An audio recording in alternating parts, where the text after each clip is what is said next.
chitoriwo chishamiso futi ichi. Chishamiso chinotyisa, zvinhu zvinototyisa chaiko chaiko. Kuti mobva kundoviga munhu zvazviya, mabva kundoviga munhu kumakuva, then mozondowana kuguva ikoko kwafukunyurwa. Guys, zvinhu zvakuitika ka zvotyisa. Muchibva kuguva moona mangwana modzokera mondoona paguva paipai pafukunyurwa.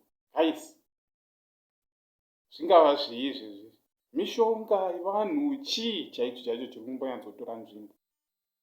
Anyway, ndisati ndapinda munyaya zvisiri guys ka, toda kuti kwazivai mese munofara here kwese kwamuri.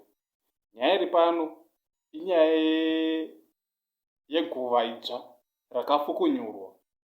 Ndopicture yamuri kuona paside apo. Kuti muchangobva kundoviga munhu zvazviya, then moona paguva paipai pamozodzoka moona pafukunyurwa. Nyaya yachona yakamira yakadai. Nyatsa kuverenga ndichaverengawo pandogonawo napo. Hanzi muri inogara mubhuku rekwarudhanda riri pamambo bota kuzaka kudunhu remasvingo izere nekutya kukuru mushure mekunge guva remwanasikana wavo uyo wavainge vachangobva mukuviga rakafukunurwa. Guva rakafukunurwa iri ndera Evidence Chengetanai ane makore 30, vaAndoni Chengetanai ane makore 52, vanova baba vemufi, vanoti mwanasikana wavo akafa mushure mekurwara kwekanguva kapfupi ndokunoviga mutumbi wake pamarinda emusha wavo. Ndo nyaya yachona guys. Then wakuzodzoka wabva kuviga woona paguva pemwana wavo pafukunyurwa. Guys, chii chaicho chaicho chiri kumbotora nzvimbo mumadunhu. Zvinhu zvotyisa.